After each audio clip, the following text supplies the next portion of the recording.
Parce qu'il y a les femmes, parce qu'il y a le sport, soyez les bienvenus dans votre rendez-vous dédié aux femmes dans le sport. Bienvenue dans la Victoire éternelle, comme toutes les semaines. Attention, voici des femmes qui vont vous faire rêver, qui vont vous inspirer. Voici le programme de la semaine. Aujourd'hui, on reçoit la championne de France de cyclisme sur route, Evita Music. À 22 ans seulement, la Jurassienne s'inscrit comme la future tête d'affiche du cyclisme français et on l'espère international. En deuxième partie, focus sur le festival Femmes en montagne avec Aude Amblard pour cette deuxième édition. Le festival met à l'honneur des films inspirants et des femmes exceptionnelles qui subliment la montagne. Soyez les bienvenus. Voilà pour ce sommaire avec ces images qui vous font d'ores et déjà rêver. Il faudra attendre 25 minutes, mais d'ici là, nous allons vous régaler avec une jeune femme qui est presque argentino-slovène, si je ne m'abuse. Bonjour Evita. Bonjour. Evita Music, qui est, ce que je vous disais dans le sommaire de cette émission, ce grand espoir, mais non seulement espoir, mais déjà présent du cyclisme français. Evita, je voudrais juste que tu nous expliques d'abord. Evita Music. Alors, Evita, ça vient d'où? C'est originaire d'Argentine. Après, personne dans ma famille est originaire de là-bas, mais mes parents se sont inspirés du prénom de Evita Perón. Parfait. Voilà pour Evita. Et Music, ça vient d'où? De Slovénie, du côté de la famille de mon papa. Donc, on dit musique ou on dit Music ou comment ça se passe? Bon, on peut dire les deux. Plutôt musique en France, et après, c'est vrai que dans les pays étrangers, en compétition, souvent, on dit musique. Oui, parce que nous, on est fiers, t'es française et tu portes haut les couleurs tricolores. Oui, c'est vrai. Tu n'as que 22 ans, Evita, et pourtant ton parcours paraît déjà loin. On l'a dit, tu es championne de France. Auparavant, tu avais été championne de France sur route espoir 2019, en junior 2017. Bref, tu as confirmé. Tu as gagné l'étape sur le Giro en 2020. Tu es médaillée de bronze au championnat d'Europe sur route espoir 2021. Bref, tu es là, tu es bien présente et on sent que ton nom, et souvenez-vous-en, et là, ce n'est pas à toi que je parle, mais à celles et ceux qui nous regardent, Evita Music, vous allez l'entendre pendant quelques années, ce nom-là. Aujourd'hui, tu es dans l'équipe FDJ Nouvelle-Aquitaine Futuroscope. On l'a dit, tu es championne de France. Je voudrais qu'on retrace un peu déjà ton parcours, même si tu n'as que 22 ans. Là, on te voit dans l'effort. Quels sont tes premiers souvenirs de sport? D'abord, est-ce que tu es d'une famille de sportives ou de sportifs? Oui, mes deux parents faisaient du vélo en compétition et en font encore un peu maintenant, mais bon, plus trop en compétition, c'est sûr. Mais je roule encore avec ma maman quand je rentre les voir dans le Jura. Elle a quel âge ta maman? 58. Ouais, donc ça roule bien encore, hein? Ouais. Et donc, ils t'ont mis sur un vélo toute petite ou comment ça a commencé? Ou en fait, tu n'étais pas trop attirée par le vélo ou comment ça s'est organisé tout ça? J'ai même pas le souvenir de m'être posé la question. En fait, c'est vrai qu'on m'a mis sur le vélo toute petite. Je pense que j'ai commencé à faire du vélo sans roulette à 3 ans. Et après, j'ai commencé les compétitions à 5 ans, au plus jeune âge, en pré-licencié. Et après, j'ai jamais arrêté et me voilà ici maintenant. 5 ans déjà, les premières compètes. Tu t'en souviens ou pas de ça? Oui, je me souviens quand même aussi de mes premières compétitions. J'ai des vagues souvenirs encore. Après, c'est vrai que ça remonte à loin, mais à peu près de chaque année, ouais. Mais c'est quoi? C'était un jeu pour toi ou tes parents t'avaient déjà inculqué ou légué cette envie de gagner? Je pense que non, ouais, ça n'a jamais vraiment été un jeu. J'ai toujours eu l'esprit très compétitif et c'est ce qui m'a plu, c'est qu'étant petite, j'avais commencé à gagner, on va dire, assez tôt. Et après, voilà, j'avais toujours envie de continuer à gagner et dans les plus grandes catégories par la suite. Après, c'est sûr que c'est de plus en plus difficile, surtout maintenant que je suis, on va dire, dans la cour des grandes. C'est pas permis de gagner tous les dimanches. Et évidemment, cette soif de victoire, c'est tes parents qui te l'ont inculqué. Tu les suivais sur les compétitions le week-end? On va dire que j'ai pas le souvenir vraiment d'avoir suivi en compétition parce que quand mes souvenirs ont commencé, je faisais déjà des compétitions moi aussi, mais c'est vrai que c'est grâce à eux aussi, je pense que j'ai cet esprit de compétition vu qu'ils en faisaient avant et quand on m'emmenait sur une course, c'était toujours pour gagner, quoi. On prend pas le départ. Pour moi, c'était pas juste pour participer. Ouais. Et j'imagine que chez toi, tu as grandi avec des cuissards, des vélos, des casques, des chaussures, des médailles, des coupes partout dans la maison? Pour dire vrai, oui, c'est vrai. Vu que j'ai commencé tôt la compétition et dans les plus petites catégories, on me donnait un peu des coupes à chaque compétition. Donc, j'en ai quand même une ribambelle dans la maison de mon père. Et après, en plus, bah, il était marchand de vélo. Donc, c'est vrai que des vélos, j'en ai eu quand même pas mal. C'était plutôt facile là-dessus. Et les Ouais, affaires de vélo, en plus, ça prend pas mal de place. c'est clair. D'ailleurs, c'est quoi les maillots derrière toi? C'est les maillots que j'ai gagnés. Il y a un maillot de championne de France, dont j'en ai mis un parce qu'après, j'en ai donné aussi à mes parents. Et les maillots bleus, c'est les maillots de leader de la Coupe du Monde. Espoir. La classe. Et dis donc, il n'y aurait pas des médailles qui traîneraient là un peu plus loin en haut? Si, c'est vrai. Vas-y, montre-moi. Voilà, vas-y, va carrément dessus et dis-nous ce que c'est. Alors, je sais pas si je pourrais tout bien centrer en même temps. Là, la médaille tout à gauche, c'est ma médaille de troisième au championnat d'Europe cette année. Ouais. Et après, il y a mes 4 médailles de championne de France à la suite. Et après, il y a des médailles de bronze des championnats de France. Et il y a une médaille d'argent qui n'est pas à moi, mais à mon compagnon aussi, qui fait du vélo. Evita, quand tu vois tout ça, euh, tu te dis quoi? Tu te dis, j'ai que 22 ans, je gagne déjà tout ça et bientôt la tringle, elle sera remplie. Tu as une ambition démesurée? Tu veux être la meilleure au monde? Bah, on va dire que oui, j'ai un objectif. Je pense qu'après, pour continuer à être motivé et sur le long terme, il faut aussi se fixer des objectifs. Et c'est sûr qu'on va dire qu'avant, mon objectif, c'était d'être championne de France élite. Et maintenant que ça c'est fait, il faut s'en fixer des plus hauts. Et du coup, j'aimerais, après, vraiment sur le long terme, avoir un jour le maillot arc-en-ciel de championne du monde. Et après, bien sûr, aller aux Jeux Olympiques. Magnifique. Championne de France élite à déjà 22 ans. Tu te rends compte? Bah oui, oui, c'est sûr. Je me rends compte déjà, j'ai, on va dire, l'honneur de porter mon maillot bleu, blanc, rouge tous les jours pendant un an, que ce soit à l'entraînement ou en Et compétition. on va Et voir les images. bah, surtout. Vas-y, vas-y. Et après, oui, c'est vrai qu'en compétition aussi, bah, je rends vraiment compte parce que j'ai quand même beaucoup de monde des fois qui me demande des photos, des autographes et j'ai été pas mal félicitée. Donc les premières courses, c'est vrai que c'était, bah, ça faisait chaud au cœur, quoi. Après, on va dire que je me suis un petit peu plus habituée, mais ça va me faire bizarre après les championnats de France de remettre le maillot normal de l'équipe. Hmm. Alors, on reverra les images tout à l'heure et tu nous raconteras la course, mais je voudrais déjà que tu me dises, à 22 ans, être la patronne, la daronne du cyclisme français. Est-ce que c'est une responsabilité, ça, déjà, aujourd'hui? Par responsabilité, je sais pas, je dirais que non. Après, moi, je me considère pas vraiment comme la patronne du cyclisme français. Je Ah, pense tu es qu'on est. championne de France, c'est toi qui as le maillot, hein? Les Oui, autres, elles l'ont pas, c'est moi hein? qui ai le maillot, c'est sûr. Après, je vais le porter pendant un an et l'année prochaine, ce Ah, sera peut-être quelqu'un d'autre. Et avant moi, ça a été aussi quelqu'un d'autre. Et on va dire que c'est une course d'un jour. Je suis très contente de l'avoir gagnée. Mais après, il faut pas non plus, on va dire c'est moi la plus forte. Et puis voilà, rester sur ses acquis. J'aimerais encore continuer à progresser. Et après, je vois pas en quoi ça me met vraiment des responsabilités. Après, j'essaie de faire honneur à ce maillot et de ouais. renvoyer une bonne image. Mais quand je dis responsabilité, il n'y avait rien de péjoratif. Après, tu disais, c'est une course d'un jour.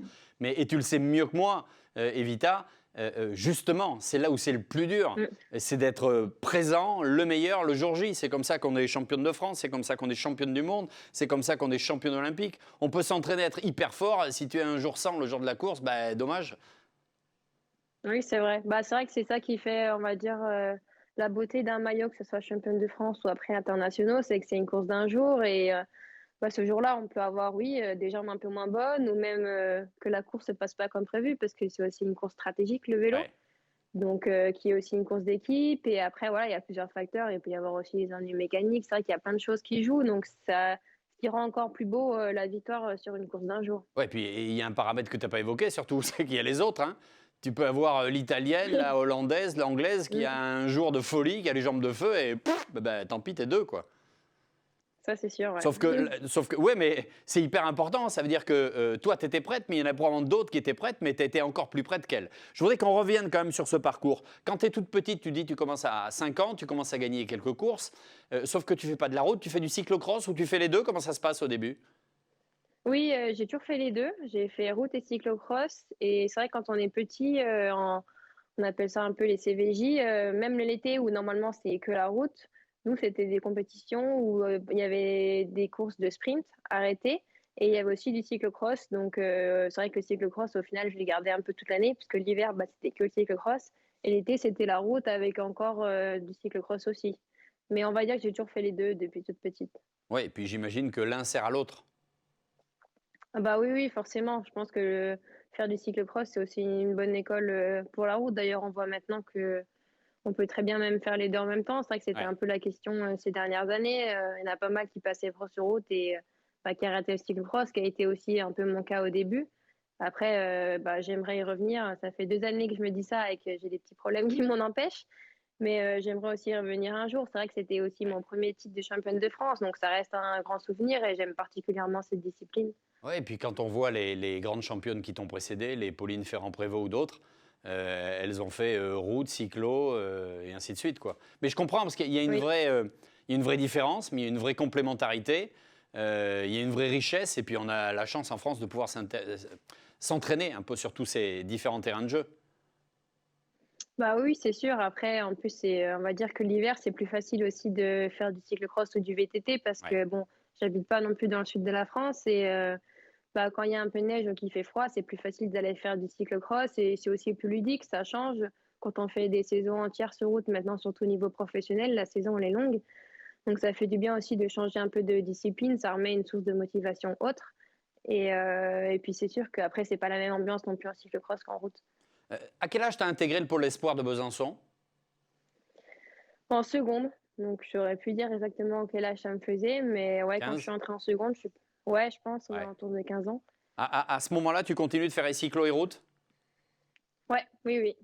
Bah, Euh, j'avais pas encore été championne de France, donc je continuais, ouais. Comment ça se passe? 15 ans, on quitte la famille, on part à Besançon. Bon, c'est pas très loin. Non, c'était pas très très loin, mais au final, que ça soit loin ou pas, on voit pas trop la différence parce que j'étais toute la semaine en internat Ouais. et le week-end, j'étais sur les compétitions, donc je rentrais pas souvent chez mes parents non plus. C'est vrai que j'ai toujours un peu vécu, on va dire, dans mes valises, du coup, que ça soit après au Pôle Espoir et après par la suite, bah, pour mes études, je suis restée aussi sur Besançon et avec toutes les compétitions par-ci par-là, on n'est pas souvent chez soi, mais ça fait partie de la vie de sportive et j'ai pu découvrir aussi pas mal de nouveaux pays et de nouveaux endroits comme ça. Bien sûr. Quand tu intègres le Pôle Espoir dans ta tête, c'est mon chemin, je continue, je vais devenir cycliste professionnel? Oui, c'était l'objectif. Après, c'était pas très concret quand je suis allée au Pôle Espoir parce que des cyclistes professionnelles féminines, ça n'existait pas. Il n'y avait pas d'équipe qui rémunérait ouais, bah, les femmes, on va dire. Ça existait que chez les hommes. Donc, c'était un objectif à long terme, mais il fallait aussi que le cyclisme évolue. Et j'ai eu la chance d'intégrer la FDJ, donc au début, qui était une structure, on va dire, professionnelle, mais on n'était pas rémunéré. En tout cas, moi, je ne l'étais pas. Et au bout de 2 ans, c'est passé, on va dire, vraiment professionnel officiellement. Et Hmm. donc, je suis vraiment arrivée, on va dire, un peu dans l'air du temps et dans l'évolution. Ça s'est vraiment concrétisé parfaitement. Ouais, bien sûr. C'est compliqué encore hein, d'être une femme et sportive de haut niveau. Ça l'est peut-être un petit peu moins qu'avant, même si aujourd'hui on est loin des l'égalité salariale. On en parlera tout à l'heure. Tu intègres Besançon. En cadette en 2015, tu deviens championne de France de cyclocross. Là aussi, tu continues à te dire, bon, on verra après si je privilégie plutôt la route ou le cyclo. Bah oui, c'est vrai que sur le coup, déjà, j'étais que cadette, donc il me restait encore 2 ans de junior. Donc, j'ai continué bah, jusqu'à junior à faire le cyclocross. C'est vrai que la question se posait pas. J'aimais les deux et je pouvais le faire. En plus, au Pôle Espoir, bah, presque tout le monde faisait du cyclocross et l'hiver, bah, c'est ce qu'on pratiquait le plus. Donc, la question s'est jamais vraiment posée. Et c'est vrai qu'en plus, comme ça a été mon premier titre, bah, ça reste quand même aussi un peu gravé en moi. Tu te souviens de cette course? Raconte-la moi. Bah, je me souviens que oui, j'avais gagné toutes les Coupes de France, donc on va dire que j'allais un peu en tant que favorite, mais que ce jour-là, bah, j'avais pas du tout les gens m'espérer. Merde. J'étais très très loin tout le long de la course. Je n'étais pas partie des premiers groupes, donc C'était où? j'ai, C'était bah, où? c'était à Pontchâteau, C'est où ça? en Bretagne. D'accord. C'est en Bretagne. Enfin, non, je sais même pas si, il me semble que c'est quand même pas, enfin, c'est entre Bretagne et Pays de Loire. Et oui, du coup, j'étais, on va dire, Assez loin? plutôt déçue. Oui, c'était loin et dans ma tête, bah, j'étais venue vraiment pour gagner. Donc, j'avais un peu baissé les bras et après, au fur et à mesure, je me suis un peu débloquée. J'ai commencé à revenir un peu devant. J'ai réussi à me décrocher toute seule et après, une Attends, attends, fille qui attends, attends, maintenant attends. est... Tu vas trop vite. Donc, tu es dans un deuxième petit groupe. Et puis, Oui, finalement, tu remontes. Tu réussis ouais, à réintégrer le groupe de tête. Et là, bon, oui. Et tout de j'imagine, je suite, vois la championne qui se dit, ah ouais, quand même, ça va mieux. Et là, tu ça va pars à mieux. combien de l'arrivée? 2 tours. J'ai fait un tour du coup toute seule devant et je me fais rattraper à la cloche par une coéquipière qui est maintenant dans mon équipe, Marie Lenette. Ah ouais. Et oui. Et Et après, ben, il y avait une montée avant l'arrivée et je me souviendrai toujours mon père qui me dit attaque, attaque, parce que c'est vrai que mon profil c'était plutôt grimpeuse ouais. et au sprint, c'était pas très très forte. Mais bah, je sais pas pourquoi, ce jour-là, j'étais, on va dire, confiante en mon sprint et j'ai pas attaqué dans la bosse. Donc je pense qu'il a manqué de faire une crise cardiaque. Et, et après, j'ai réussi à gagner au sprint d'une roue. Donc ça veut dire que Donc vous sortez voilà. de la bosse, vous êtes quasiment l'une à côté de l'autre. Là, ton père est J'étais dans sa à roue, ouais. l'agonie à côté et tu réussis à te détacher dans le sprint final. Ouais, c'est Ouais, ça. mais tu lui avais peut-être cassé les jambes à ta copine dans la côte aussi. Hein. Bah, c'est elle qui était devant moi dans la côte. C'est vrai que du coup, j'ai essayé de prendre un peu l'ascendant psychologique à me dire je reste derrière elle et à voir comment elle va réagir. On va dire que j'étais quand même confiante dans la bosse vu que c'était mes qualités de ne pas lâcher. Mais après, il fallait pouvoir réussir à la dépasser au sprint. La ligne droite était longue, donc il fallait plutôt entamer le virage en deuxième position pour pouvoir après profiter de l'aspiration et redoubler. Ouais. Et c'est ce que j'ai fait. Est-ce que ça a changé quelque chose dans ta vision de ta carrière, de tes ambitions, de tes capacités, cette victoire? Bon, on va dire que du coup, c'était la première catégorie où on pouvait gagner un maillot bleu, blanc, rouge. Donc, c'était mon rêve quand j'étais toute petite. À chaque fois que je voyais une étoile filante, je faisais le rêve des championnes de France. Et du coup, je me suis dit, bah, c'est quand même arrivé aussi assez tôt. Donc, ça m'a donné confiance en moi. Et après, bien sûr, ce que je voulais aussi, c'est avoir un titre sur route. Parce que c'est vrai que ça n'a pas aussi des fois la même valeur, parce qu'il y a aussi l'esprit stratégique qui entre dans le jeu, mais du coup, on va dire que ça m'a vraiment donné confiance en moi Ouais. et de me dire que bah, rien n'était impossible, que je l'ai réussi une fois, donc je pourrais le réussir par la suite. Et comme dans la vie d'Evita, il suffit de vouloir pour y arriver. 2 années plus tard, bim, madame est championne de France sur route, junior. Ça, c'était où?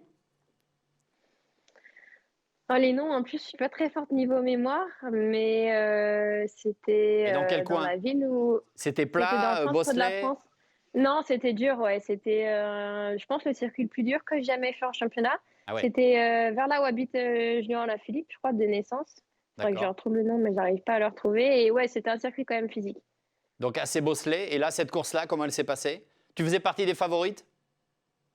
Oui, je faisais partie des favorites, mais on va dire qu'on avait l'équipe la plus forte. On était deux à être vraiment favorites, dont du coup une de mes coéquipières qui est aussi maintenant aussi à la FDJ.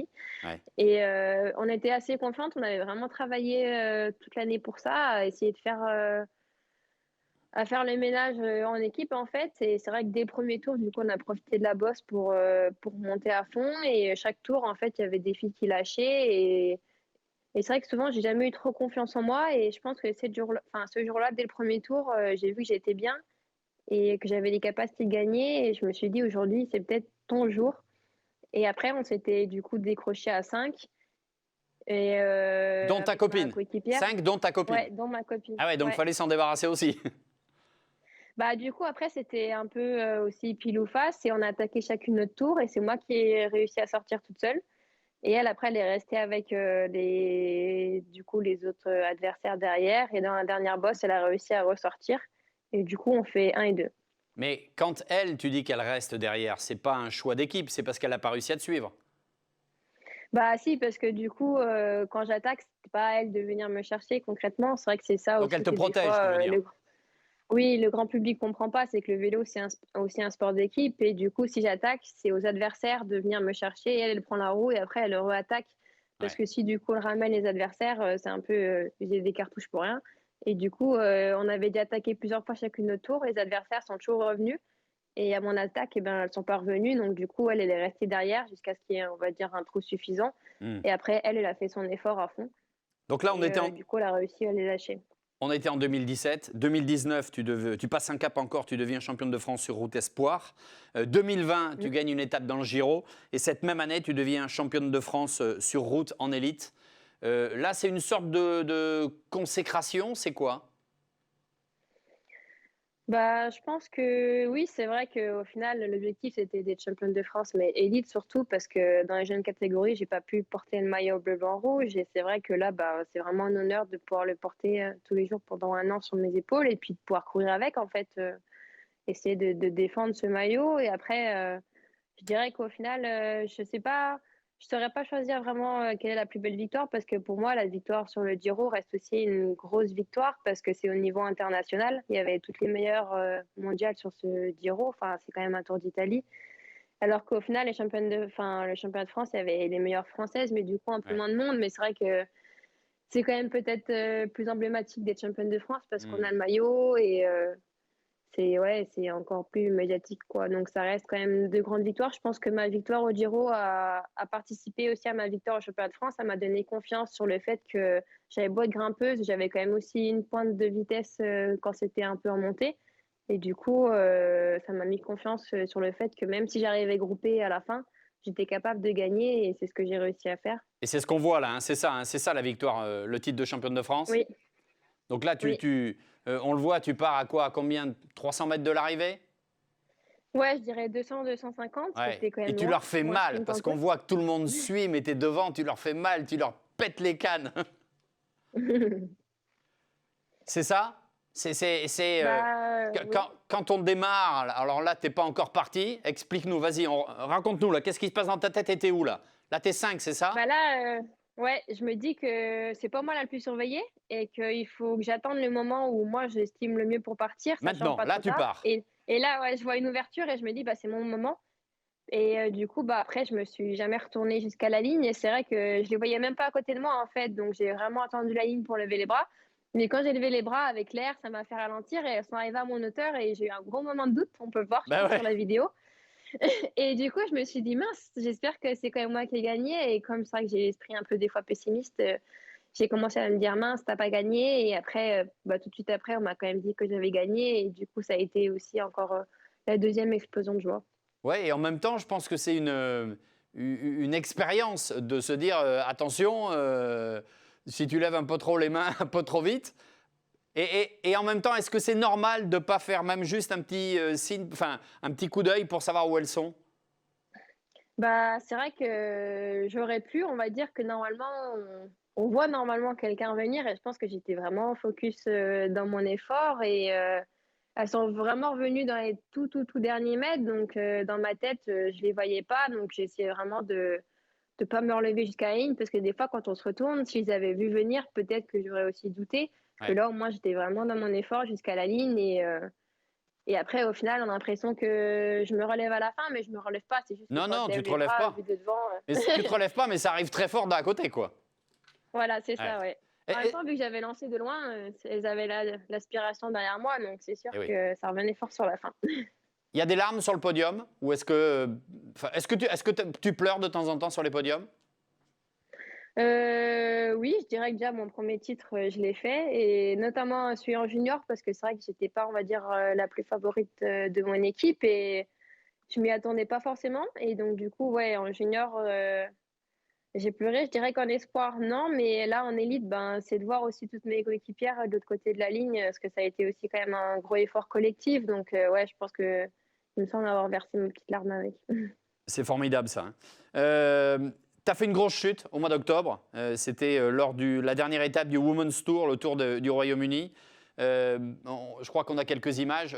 Grosse gamelle, qu'est-ce qui s'est passé? Bah, il s'est passé que j'étais vraiment aussi focus dans mon effort. Je devais aider ma coéquipière pour le sprint dans les derniers kilomètres et j'avais aussi des coéquipières dans ma roue. Donc j'étais en train de faire mon dernier effort de la course à 1,5 km de l'arrivée. Et j'ai jeté un tout petit coup d'œil sur mon compteur pour voir combien justement de kilomètres il restait. Et quand j'ai relevé la tête, je me suis trouvée nez à nez avec le terre-plein central. Oh. Et du coup, bah, le réflexe a été d'aller là où j'avais un peu de place, c'est-à-dire sur la droite, sauf que bah, je l'ai vu trop tard et bah, je me suis pas pris vraiment le panneau, mais j'ai heurté le trottoir et je pense que j'ai fait un beau vol plané. Il y a une vidéo de la chute, mais j'ai jamais voulu la voir pour le moment. J'attendais d'être complètement guérie et Nous, on l'a, mais on ne va pour pas te la l'instant, c'est passer, tout. hein. Ouais, je me suis demandé justement si vous alliez la passer, mais du coup, Non, voilà, non. on va dire que ça prend un peu plus de temps que prévu pour être Ouais. guérie. C'est vrai que j'ai quand même pas mal ramassé, notamment au niveau de la tête et puis même tout le corps. Donc, rien de cassé, mais finalement, ça prend plus de temps que s'il y avait quelque chose de cassé. Mais il y a des traumatismes tendineux, je sais pas, des choses comme ça, ou c'est vraiment des brûlures, des éraflures et on a vu ton visage? Bah, au début, on pensait que ouais, c'était surtout des brûlures et puis bah, le choc quand même aussi un peu à la tête. Et finalement, après mes 4 semaines de coupure, quand je suis revenue sur le vélo, j'avais une grosse douleur au genou et je suis allée passer des examens. Et du coup, bah, rien n'était cassé, mais je pense que sur le choc, Ah oui. ma rotule a pris un coup. Et comme j'ai pas pu plier la jambe pendant 4 semaines parce que j'avais une grosse plaie où ils auraient dû me faire des points de suture et ils m'en ont pas fait. Du coup, bah, c'est pour ça que ça a mis 4 semaines à se refermer. Donc pendant 4 semaines, j'ai pas plié la jambe, donc j'ai perdu toute ma, on va dire, musculature au niveau du quadriceps. Et d'avoir repris le vélo d'un seul coup, bah, mon genou n'a pas aimé et du coup, après plusieurs examens, les médecins ont dit que j'avais un syndrome rotulien. Donc, c'est rien de grave, mais Il va falloir le c'est soigner. pénible. Voilà, et ça prend beaucoup de temps à soigner parce que il faut remuscler, mais en même temps, en remusclant, bah, ça fait mal et il faut pas non plus trop Eh inflammer. oui. Donc, ça prend du temps.